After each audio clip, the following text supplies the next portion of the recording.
స్విగ్గీలో నా 1 lakh rupees earning ఛాలెంజ్లో ఈరోజు డే 40. టైం మార్నింగ్ 8:38 అవుతుంది. లాగిన్ అవ్వగానే ఫస్ట్ ఆర్డర్ మినర్వా కాఫీ షాప్లో పడింది. ఆర్డర్ పికప్ చేసుకుని కస్టమర్కి డెలివరీ చేసేసాను.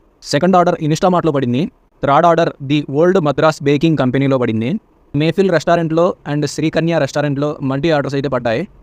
నెక్స్ట్ ఇంకొన్ని ఆర్డర్స్ డెలివరీ చేశా. టైం ఆఫ్టర్నూన్ 4 అవుతుంది. ఆర్డర్స్ ఏమో 18 అయ్యాయి. 2 hours later. టైం ఈవినింగ్ 6 అవుతుంది. 19th ఆర్డర్ మేఫిల్ రెస్టారెంట్లో పడింది. ఆర్డర్ పికప్ చేసుకుని డెలివరీ చేసేసాను. 20 ఆర్డర్ షోయస్ క్లౌడ్ కిచెన్లో పడింది. ఈ క్లౌడ్ కిచెన్ ఎవరిదో చెప్పుకొని చూద్దాం. నెక్స్ట్ ఇంకొన్ని ఆర్డర్స్ డెలివరీ చేశా. లాస్ట్ ఆర్డర్ హైటెక్ బాగ్జీ రెస్టారెంట్లో పడింది. ఆర్డర్ పికప్ చేసుకొని డెలివరీ చేసేసా. టైం నైట్ 11:56 అవుతుంది. ఈరోజు నా టోటల్ ఎర్నింగ్ 1900 రూపీస్. ఇందులో 400 రూపీస్ అయితే పెట్రోల్కి అయితే ఖర్చు అయ్యాయి. మిగతా 1500లో 500 రూపీస్ నా సేవింగ్స్. నా 1 lakh రూపీస్ ఎర్నింగ్ ఛాలెంజ్లో నేను 29,500 రూపీస్ అయితే సేవ్ చేశా. Bye bye. డబ్బు డబ్బు డబ్బు రే.